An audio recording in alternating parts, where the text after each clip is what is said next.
With the jubilation still going on, Arsenal 3, United 1, we are here to bring you the player ratings of the Arsenal players that took part into this game of Premier League. Match day 4, Arsenal 3, United 1. Rashford scoring in the 27th minute. Then it saw Odegaard level in the 28th minute, 1 minute after Rashford went ahead to score. Declan Rice, 150th minute. Then Gabriel Jesus gave Arsenal the third one when he really saw Diego Dallo go down and obviously buried it home to make it 3-1. Welcome to this channel. Smash the like button, comment and share. Let's see close to 500 likes. Smash on this video because Arsenal fans are obviously celebrating and we United fans are obviously in a somber mode.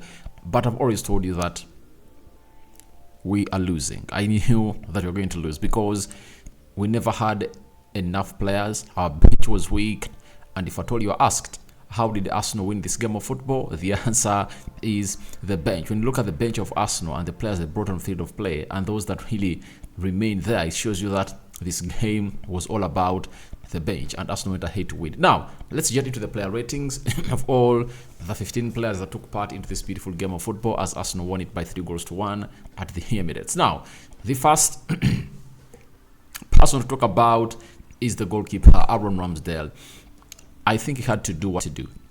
The only time he was called on to go on and obviously make a save, he obviously went ahead and really made it. Anton Martial was released by Bruno Fernandes in a tight angle and really hit the ball on the nearby post. Aaron Ramsdale went into a very good save. And the goal, you cannot blame him onto that. That is it, because Saliba and Ben White have gone ahead to do better, and Rashford just went ahead to sit them down and slide that ball into the back of the net, meaning that Aaron Ramsdale was left helpless because of the space that Declan Rice and White really gave Marcus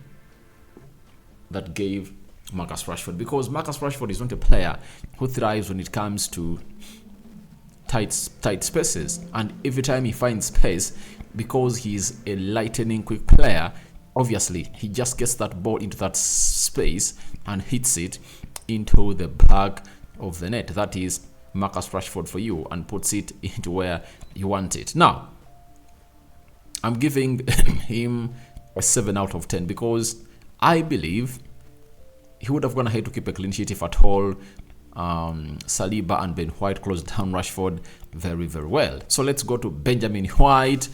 I think for today he really had a quite decent game, though Rashford sometimes going past him, but William Saliba and Declan Rice were there to close down for him and obviously see those mistakes don't result into goals, And the most embarrassing one was the one in the second half when Rashford just found himself go past Ben White towards the byline, and he brought in a cutback that Rasmus Højlund really did with the back heel, but the defenders of Arsenal, Saliba and Gabriel Magalhaes, were there and obviously stopped it from crossing the line. That is it. So I'm giving Ben White a 7 out of 10. That is it. For Zinchenko, man returning from injury, obviously, I had went ahead and retold the viewers of this channel and the United Matters channel that if Anthony is to make his big announcement, the best player for him to make his announcement on is obviously going to be Zinchenko, because Zinchenko is not good defensively. And if Anthony is to make a statement, ever since he signed for Man United, he needs to obviously take on Zinchenko, and he couldn't even take on Zinchenko. It shows you how Zinchenko is coming good when it comes to defending and obviously closing down Anthony. And as things stand, it looks like Zinchenko really did a very good job. And when you look at the first goal that Arsenal score, he goes into the left half space, does a cutback into the middle of the park, and it finds Edin Ketia. Edin Ketia does a one-touch play to find Martinelli, and Martinelli just does an extra touch and then passes it to Odegaard, and the unmarked Odegaard puts that ball into the back of the net. Nice build-up play from Zinchenko, and I think I'm giving him a 7 out of 10 because he really had a very decent game. 7.5 for him because at least was never exposed, as at least Ben White was exposed by as Ben White was exposed by Rashford some time. So we all call in for that, and it's obviously one of those moments that you obviously call in through to obviously want to know what exactly is taking place at the stadium. And the other player that we're going to talk about is Gabriel Magalhaes, being out for a very long time and showing his intent to obviously defend very well and close down that Anton Martial and Rasmus Højlund obviously has shown us that amid him not having had minutes as a starter for Arsenal this season, when he was really needed, he obviously saw himself show up. And when Rasmus Højlund came in through because of his pace and energy, you saw to it that they are tussling it out with him. And every time it comes to defending an energetic player, Magalhaes shows up to the occasion. And he showed up to the occasion and put in a very fantastic defense as Arsenal went ahead to obviously put up a shift into that guard. I remember the ball that Casemiro really laid through to find Rasmus Højlund, and the way he obviously fell into him, and it was not a foul, showed you how much experience he's gathering in at Arsenal. And that performance obviously sends it to Mikel Arteta and sends big question marks to him as to why he has not been playing this player, yet the player has been physically fit and ready to go. So I'm giving him an 8 out of 10. That is it. He had a very good game, by the way, and I believe he deserves an 8 out of 10. Then we go to William Saliba. Saliba. Oh my God. Saliba did all what he had to do. Closed down the game very well, defended very well, progressive passes were over the moon, and he was a joy to watch again today. One of the best defenders in the league, and even today, he has gone ahead to show it. Though, I cannot obviously hail him a lot because not very many questions were asked to him. That is it. That central defense never really got themselves asked very many questions by Man United, and we wait and see how that plans out. But today, according to the game today, as we always tell you, that every player is as good as his previous 90 minutes, and 8.5 out of 10 goes towards Saliba. That is it.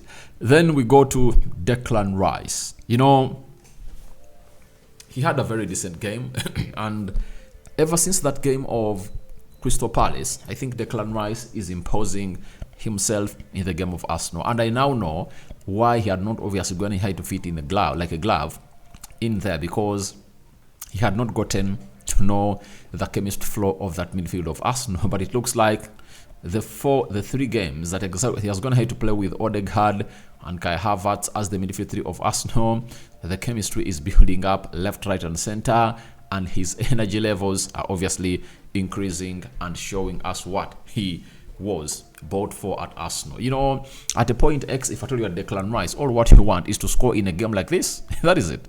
Is to score in a game like this because it reduces pressure, and obviously people won't obviously slate you for being a £105 million player. But when you look at Declan Rice, people are not going to look at what he really had to put up on the field of play because they never really gave a lot of attention to detail. But he really had a very decent game. Minus that goal, he would have gone ahead to be one of the best players into that team of Arsenal. With Thomas Partey out, you will obviously want to see one of the best defenders as CDMs into this game, and that is none other than Declan Rice. And he goes for, and Declan Rice gets a 9 out of 10 for me in the game of this, because these games are obviously very, very different, and you would obviously want to know what exactly this player has gone ahead to put up on the field of play. But I'm looking for his stats here. If at all Statman Dave went ahead to obviously put them in. All right, they are here, and let me throw them onto your screen, and obviously know exactly why I'm giving him a 9 out of 10, because to me, scoring that goal was a nice king on the cake. That is it. He had a quite decent game, and I think it's really going to motivate him to act as a more better player for the side of Arsenal. Now, these were his stats.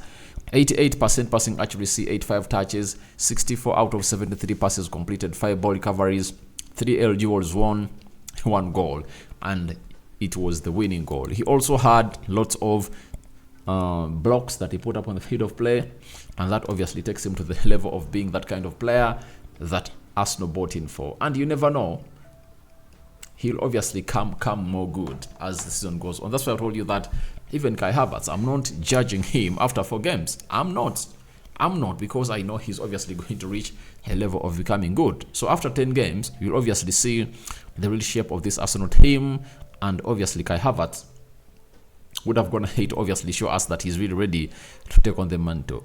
After Julian Timber showing us that was the first summer transfer signing to fit into that Arsenal team like a glove, again we find in another player that has gone ahead to do so, and that is Declan Rice. Now Kai Havertz is yet to obviously coming through. Now for Kai Havertz, Mr. Sitter, responsible for the first goal that Arsenal conceded, had obviously gone ahead to compensate all that with a penalty, but things never went well for him. I think he's still struggling because he's playing into a system that he was not so much used to, but all I give attribute to him is the energy, the blocks and running left, right and center that obviously puts him through. That is the player that obviously goes by the names of Kai Havertz, and I'm giving him a 6.5 out of 10 for me today. Martin Odegaard, this guy is obviously one of those that you obviously want to have into your team. To me, he's the best Arsenal player. He is the best Arsenal player, and the way he comes out and scores that equalizer in just 35 seconds from the restart of the game shows you that he is the captain. He gets Arsenal back into the game, because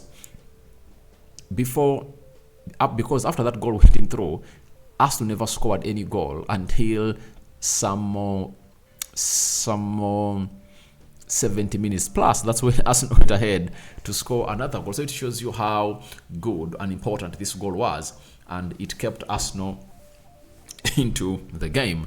That is it. So I'm giving Martin Odegaard an 8.5 out of 10 for me. 8.5 out of 10 for me.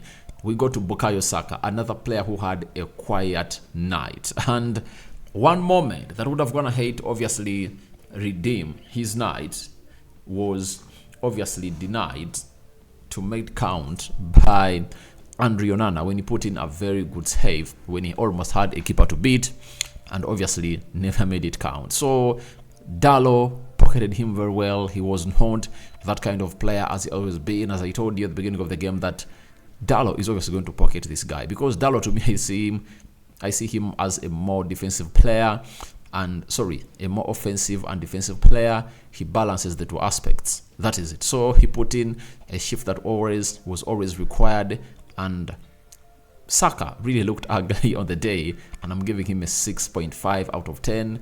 He's in the same ilk with Kai Havertz, and I believe Saka needs to obviously up his game. So I'm giving him a 6.5 out of 10. Martinelli, Gabriel.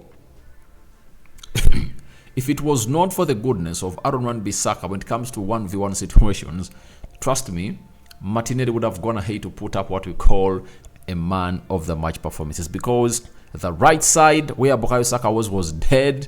It was delivering nothing in the game, but the left side was made busy by Martinelli, by his all cutting tricks, the pace, but Bissaka closed him very well. And to show you how busy that was, I think almost 85% of the corners that Arsenal got in that game came off Aaron Bissaka, because he was closing down Gabriel Martinelli very well. I'm giving Martinelli an 8 out of 10 for me. 8 out of 10 for Gabriel Martinelli. Eddie Nketiah, I saw him as a tourist today.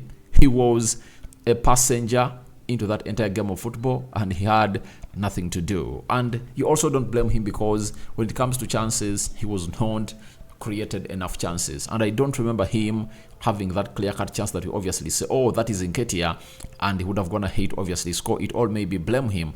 Apart from that flick he makes with his foot to say to it that Kai Havertz runs into space of the 18th box area of United, and it's closed down very well, and a penalty is given to Arsenal, though later cancelled out or ruled out by VAR. I don't remember anything positive that he brought up on the field of play. Now, let's go to the substitutes. Fabio Vieira. Fabio Vieira went ahead and obviously came on through and obviously was a game changer as Arsenal drew with West Ham by 2-2. Even today, he came on through and obviously put in a very, very, very huge shift on the night. And we saw to it that things came on as Arteta really wanted them to be. He brought on 3 signings, and those 3 signings obviously came on to put in a shift that was really well desired. And I give him a 7.5 out of 10 for me, and I think he is obviously going to come more and more better at the club of Arsenal, because Arteta really just loves the player and obviously continues to obviously do the needful and bring him off the bench. But I think he should be vying to start into this beautiful game of football to obviously put in more and more and more and more. I'm just looking to see who passed that ball to Gabriel Jesus to obviously make it count. Who got that assist?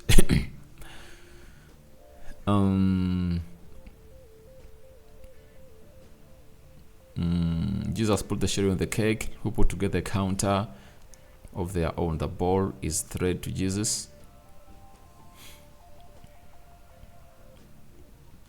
Who really passes that ball to Jesus?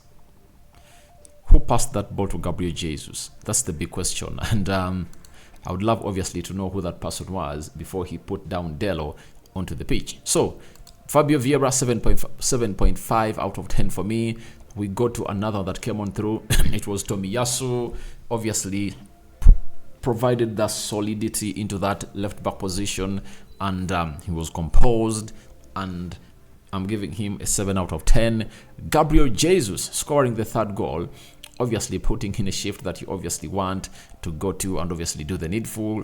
You know, he came on through and obviously saw to it that his coming through was obviously an upgrade from Edin Ketia, the way he obviously led that line and he made certain defenders of United obviously fall off was really incredible and very important. That is Gabriel Jesus for you, and I'm giving him an 8 out of 10 for the goal he scores. The way he obviously sits down Diego Delo was obviously immense, and obviously saw him really score that beautiful game or that beautiful goal. So guys, Arteta, 7.5 out of 10.